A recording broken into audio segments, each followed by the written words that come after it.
Braziliyaning xavfli ko'chalari, narkotiklar, qora bozor, xavfli bandalar nazorat qiladigan joylar. O'ttiga hamma kadrlarni yashirin kameradagi kadrlarni o'chirib tashlashimizga to'g'ri keldi o'rtoqlar Ko'rstudan. Buni ko'pchilik sezdi. Ko'rstuni o'zi 41 daqiqa edi, hozir 34 daqiqaga tushib qoldi. Va ko'pchilik albatta shu savolni berdi. Nimaga senzuraga tushdi? Braziliyadan olingan video, ya'ni kim bosim qilishi mumkin? Braziliya-ku, sizlar O'zbekistonda sizlar. Bu yaxshi savol. Va mana shu savolga javob berib, o'zi aslida favelaga borganimiz qanaqa bo'lgan? Shaxskan bilan borganmiz. O'shalarning hammasini bugun gapirib bermoqchimiz. Shaxsga bilmaydilar, bu o'zi qanaqa bo'lganini, bu narsani o'shanga hozir sizga ham gapirib beraman.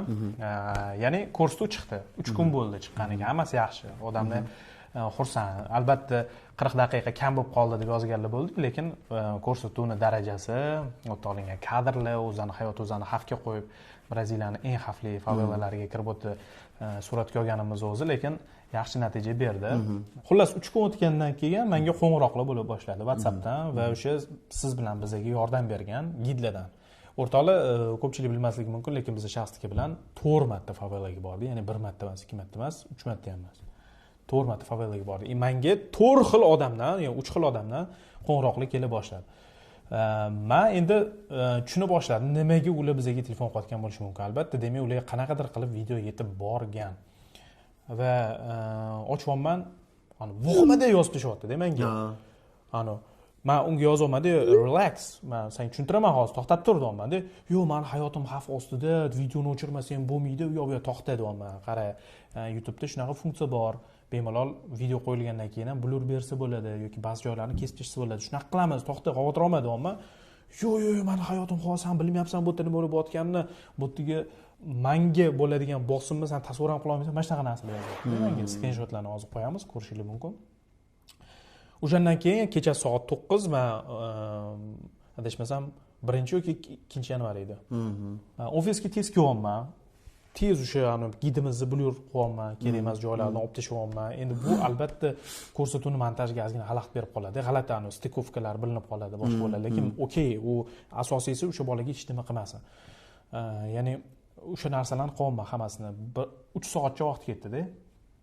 O'shandan keyin unga yuboryapman. Mana shunaqa qildim. Qara, tekshirib chiq. Hech qayerda seni yuzing ko'rinmagan. Hamma yoqda blur berib tashlaganman, kesib tashlaganman. Keyin bo'ldi, bu albatta yo'qdan ko'ra shunchalik bizga navstrochu borib yordam beryapsan, rahmat deyapti. Yo'qdan ko'ra bu ham yaxshi deyapti, lekin baribir xavotirman, baribir qo'rqyapman deyapti.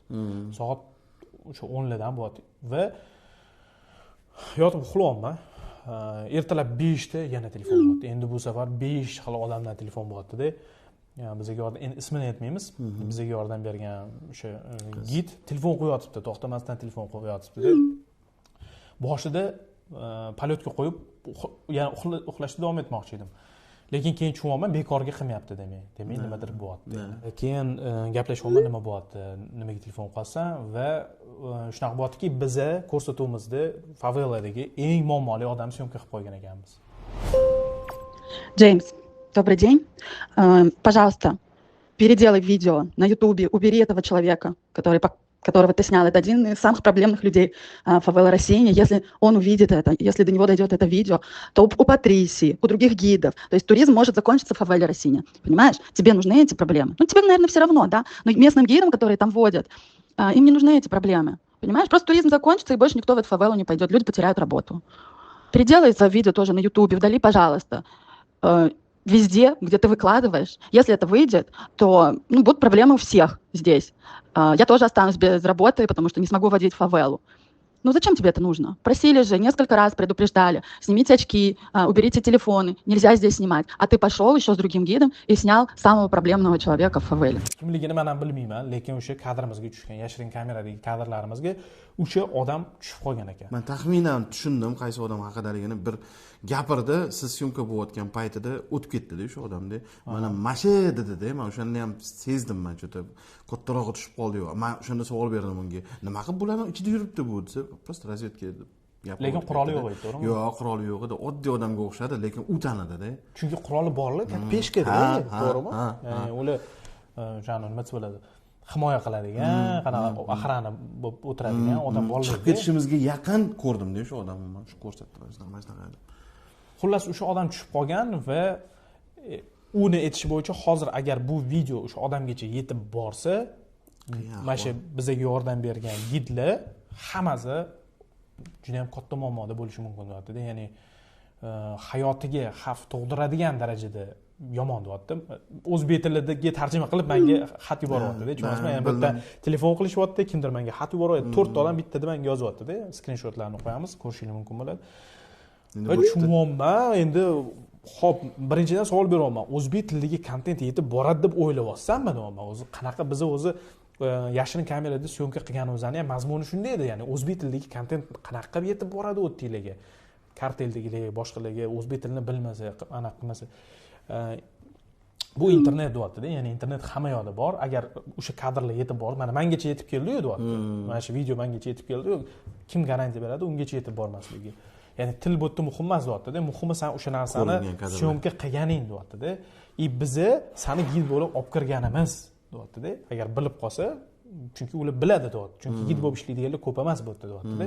Ya'ni ro'yxat bor, shu ro'yxatda hammani tekshirib chiqsa, o'sha aniq bo'ladi kim bilan olib kirgan. Kimidan ham, ko'rinishidan ham.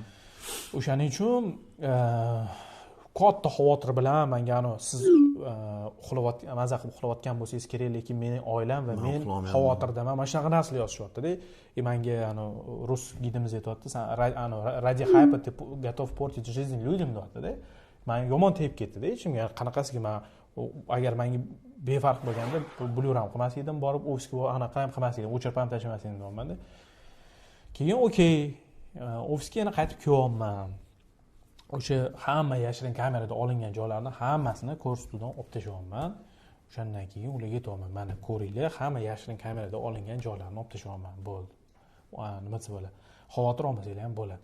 O'shandan keyin o'sha o'zligiga kelib, rahmat deb befarq bo'lmaganingga, chunki menga o'zi nima qila olardi, bizga nima qila olardi aka?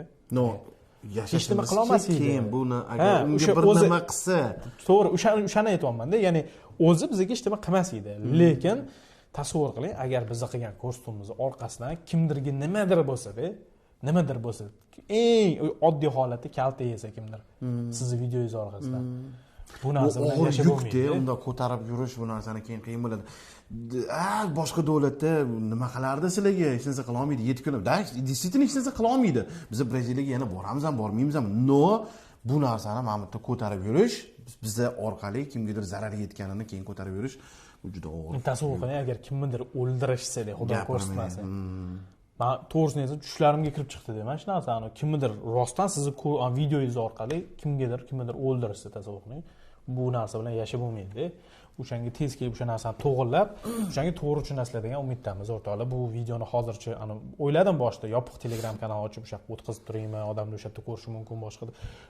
Keyin qo'ydim 1% ehtimol bo'lsa ham agar o'tga yetib borishi, hozircha hech nima qilmaganimiz yaxshi.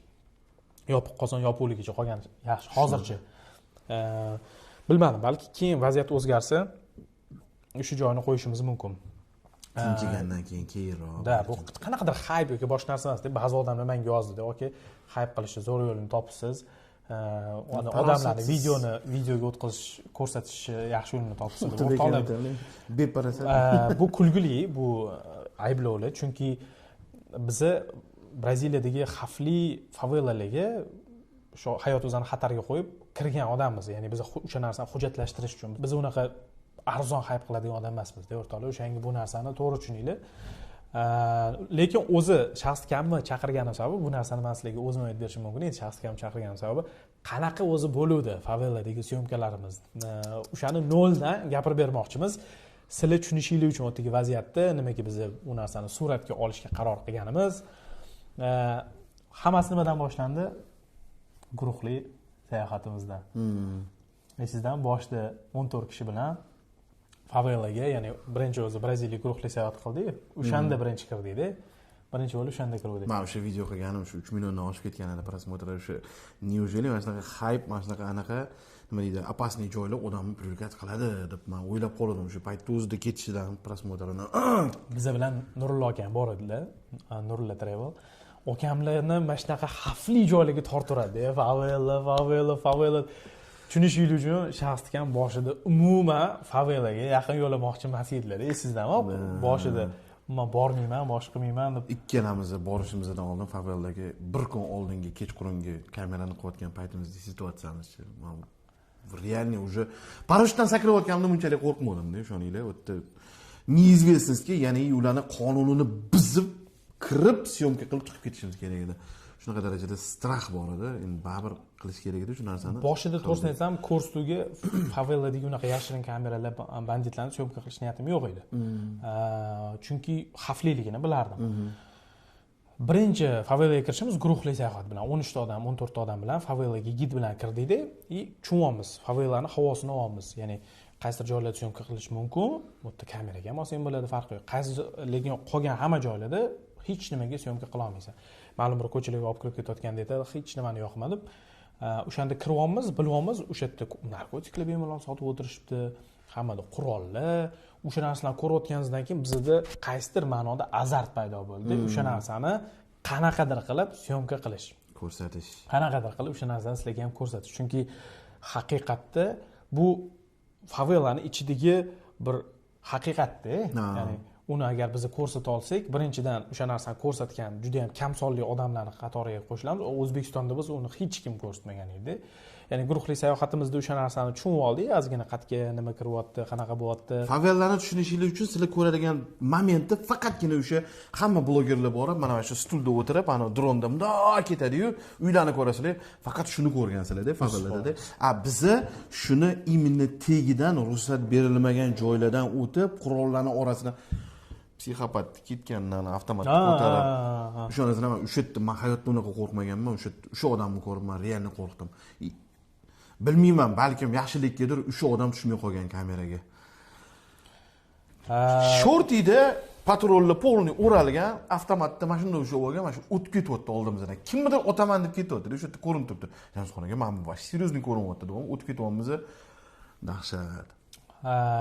Lekin mana guruhli sayohatimizni tugatib, undan keyin o'zimiz yana shaxsga bilan Braziliyada qoldik 5 kunga va o'sha 5 kun qolganimizda reja qilishni boshladik. Xo'p, qanaqa qilib favelani ichidan mana shu narsalarni suratga olsak bo'ladi deb rosa o'yladik. Oxiri o'sha 360 kameraga nima desa bo'ladi, sumkamizni teshib, ikkita tarafiga teshib, o'shani o'rnatishga qaror qildik. Chap tarafdan oladigan bo'ldim, Jamshxonaga ham 10 tarafdan oladigan bo'ldi. Yonma-yon yuradigan bo'ldi. O'sha действительно o'sha ko'rganlar, ulgurganlar shu 10 taraf, chap tarafni ko'rib olib ketganmiz videoga. Xuddi shunaqa. O'sha hamma zakritiy joylaridan o'zimizdan nima deydi, qiziquvchan, mana shunaqa qurollarga qiziquvchan, mototsikllarga qiziquvchan bo'lib, giyohvand moddalarga qiziquvchan bo'lib, olib kirib, shu ko'rsat bizga shunaqa joylarni deb yurganmiz. Har xil gid tushunishinglar bo'yicha har xil yo'l bilan olib borar ekan. Xuddi shunaqa. Bir xillari bor ekan, dangasa tez olib chiqib ketishga harakat qilar ekan, bir xillari bor ekan, ichlari bilan iminni momentlarini, joylarini ko'rsatib olib kiradiganlar bor ekan. Bir ikkita kirganimizda qoniqtirmadi va yana qaytib borishga majbur bo'ldik, shu yaxshiroq kadrlarni olish uchun. O'sha bir kun oldin buni rejalashtirishni boshladik-da. Shu favelga mana tasavvur qilaylik, bir kun guruhli sayohatimiz bilan favelani ko'rib chiqdik. Keyin reja qilishni boshladik, qanaqa syomka qilsak bo'ladi bu narsani. Keyin shu sumkalarni teshib o'rnatganimizda shaxsga aytdilar-da, mana shu kapron bilan yopsa-chi deb, mana shunaqa g'oya berildi. Haqiqatda o'xshaydigan g'oya ekan. Men boshida sizda bo'lsa, salofan paket bilan yopsa-chi deb ideya berdim. O'xshamadi, u umuman bo'lmagan ideya ekan, lekin shaxsga o'sha kapron bilan yopsa-chi deb g'oya berildi. O'sha kapron bilan yopib sinab ko'rdik, haqiqatdan zo'r o'xshayapti. Ani endi tasavvur qiling. Hamma narsani tayyorladik. Ertalab turdik. Den X deydi-yu, ya'ni o'sha favelaga yashirin kamera bilan boradigan vaqtimiz kelgan kuni. Ertalab turyapmiz. Normalniy uxlamoqman o'sha kuni bor. Gid bilan gaplashganmiz. Va ertalabdan esingizda bo'lsa do'diramiz. Ertalabdan qanaqadir bir o'zani tushunmayapmiz. Men sizga gapirsam, siz do'qqa beryapsiz, men siz gapirsangiz, men do'qqa beryapman. Mana shunaqa kamerani olib yurganimizni gid bilish kerak emas edi. O'shanga qanaqadir o'shaning uchun stress bo'ldi. Kamera endi 360 ni tushunishingiz uchun telefon bilan 360 bir-biriga ulanib, syomkani bosishgacha bo'lgan vaqt почти 1 minutga yaqin ketadi. Kamera yo'qoladi, podgotovka qiladi, keyin yo'qoladi. Yana именно o'sha momentida bir-birimizni prikrivat qilishimiz kerak edi. Ya'ni chalg'itib turishimiz kerak edi. Gidni kimdir, men chalg'itib turaman, Jamshxon akam kirib